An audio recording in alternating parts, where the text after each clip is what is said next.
पौराणिक कथाओं के अनुसार मध्य देश में अश्वपति नाम के एक राजा अपनी पत्नी मालवी के साथ रहते थे।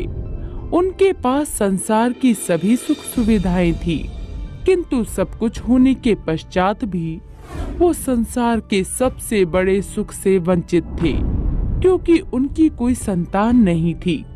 इसीलिए राजा अश्वपति और उनकी पत्नी रानी मालवी ने संतान प्राप्ति के लिए माता सावित्री की कठोर तपस्या की। उनके कठोर तप से माता अत्यंत प्रसन्न हुई और प्रसन्न होकर उन्हें अपने दर्शन प्रदान किए। अश्वपति, मालवी, मैं आप दोनों की सच्ची भक्ति से अत्यंत प्रसन्न हूँ। बोलो, तुम्हें क्या वरदान चाहिए? माता, आपने हमें संसार के सभी सुख तो प्रदान किए, किंतु हम संसार के सबसे बड़े सुख से तो वंचित रह गए। आप कृपया कर हमें एक तेजस्वी पुत्र का आशीर्वाद प्रदान करें। अश्वपति, मालवी, मैं आपको एक तेजस्वी संतान का आशीर्वाद प्रदान करती हूँ, किंतु वो एक पुत्र नहीं, अपितु एक तेजस्वी पुत्री होगी जो आपके नाम को गौरवान्वित करेगी। जैसी आपकी इच्छा माता। तथास्तु। तेजस्वी संतान का आशीर्वाद प्रदान कर माता वहां से अंतर ध्यान हो जाती हैं। समय बीतता है और 9 महीने बाद उन्हें आशीर्वाद स्वरूप एक पुत्री प्राप्त होती है। माता सावित्री के आशीर्वाद से प्राप्त होने के कारण राजा अश्वपति ने अपनी पुत्री का नाम सावित्री रखा। सावित्री अपने बालपन से ही अत्यंत गुणवान थी। उनका रूप एवं संस्कार दोनों ही अति सुंदर एवं मनोहर थे। वो सदैव ही सदाचार के मार्ग पर चलने वाली थी। उनका हृदय अत्यंत निर्मल था। वो भूलवश भी एक छोटे चींटी को भी हानि पहुंचाने के संदर्भ में सोच भी नहीं सकती थी। जब सावित्री बड़ी हुई और उसकी आयु विवाह के योग्य हुई, तो उसके माता पिता को उसके विवाह की चिंता सताने लगी, क्योंकि सावित्री इतनी गुणवान थी कि उसके योग्य वर ढूंढना उनके लिए बहुत कठिन था। क्या बात है पिताश्री, आप इतने चिंतित क्यों हैं? पुत्री, विषय ही ऐसा है कि चिंता होनी तो स्वाभाविक है। ऐसी क्या बात है पिताश्री, मुझे बताइए।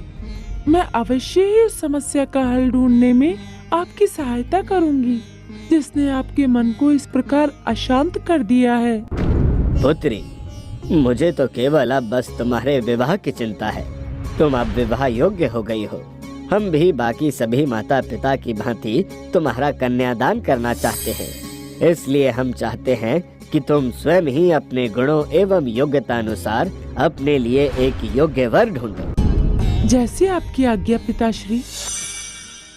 अपने पिता की आज्ञा अनुसार सावित्री सैनिकों के साथ अपने वर की खोज में राज्य राज्य भ्रमण करने लगी। उन्होंने हर राज्य के राजा से भेंट की, किंतु कोई भी उनके मन को ना भाया। जब किसी भी राज्य में सावित्री को उसके योग्य वर नहीं मिला, तभी वन मार्ग से लौटते हुए सावित्री की दृष्टि एक लकड़हारे पर पड़ी। उस लकड़हारे के तेजमय रूप को देखकर सावित्री उस पर मोहित हो गई और उनसे उनका परिचय जानने उनके समक्ष जा पहुंची। हे युवक, आप कौन हैं? क्या मैं आपका परिचय जान सकती? राजकुमारी जी, आप प्रणाम। बताइए, आप कौन हैं? कदाचित आपका वेश तो एक लकड़हारे का है, किंतु आपके मुख पर सजे इस तेज से हमें आप एक राजकुमार प्रतीत हो रहे हैं। राजकुमारी जी, आपके नेत्रों ने हमें उचित ही पहचाना है। मैं शाल्व देश के पूर्व राजा द्युमत्सेन का पुत्र सत्यवान हूँ। तो फिर आपकी ऐसी दशा का भला क्या कारण है? राजकुमारी, मेरे पिता के नेत्रहीन होने के कारण मेरे काका श्री ने शाल्व देश पर अपना आधिपत्य स्थापित कर हमें राज्य से निष्कासित कर दिया। इसलिए अब मैं अपने वृद्ध नेत्रहीन माता पिता के साथ इस वन में ही रहता हूँ। अब आप मुझे आज्ञा दीजिए राजकुमारी जी, मेरे माता पिता भूखे हैं और मुझे जाकर उनके लिए भोजन भी बनाना है। सत्यवान के रूप पर तो सावित्री मोहित हो ही चुकी थी, किंतु उनसे भेंट करने के पश्चात उनके माता पिता के प्रति उनके प्रेम और सेवा भाव को देखकर सावित्री को सत्यवान से प्रेम हो गया और वो मन ही मन उन्हें अपना पति मान बैठी। पिताश्री, आपकी चिंता अब समाप्त हुई। मैंने अपने लिए वर का चयन कर लिया है। शाल्व देश के पूर्व राजा द्युम्नसेन के पुत्र सत्यवान से मैं विवाह करना चाहती हूँ। उनके काका श्री द्वारा चले जाने के कारण उनके पास अब राज्य तो नहीं रहा, किंतु मैं केवल और केवल उनसे ही विवाह करना चाहती हूँ। कृपया कर आप मेरा विवाह उनके साथ ही संपन्न करें। पुत्री, तुम जैसा चाहती हो वैसा ही होगा। यदि तुमने अपने लिए सत्यवान को पति रूप में चुना है तो तुम्हारा विवाह उसी से होगा। नारायण नारायण, इसमें तो कोई संदेह नहीं कि सत्यवान पुत्री सावित्री के लिए बिल्कुल योग्य वर है, किंतु एक बहुत बड़ी परेशानी है। मैं तो आपको यही कहूँगा कि आप सावित्री के लिए किसी और वर का चयन कर लीजिए।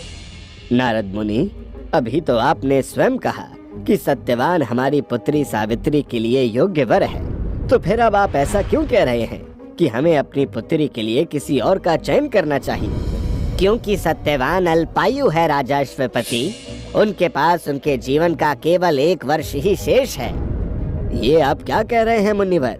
यदि ऐसा है तो मैं अपनी पुत्री का विवाह सत्यवान से नहीं होने दूंगा। कृपया कर ऐसा ना कहें पिताश्री। मैं अपने मन में उनको अपना पति मान चुकी हूँ। अब मेरे लिए किसी और से विवाह करना संभव नहीं। उनको अपना पति मान लेने के पश्चात अब किसी और पुरुष के संदर्भ में सोचना भी मेरे लिए घोर पाप है।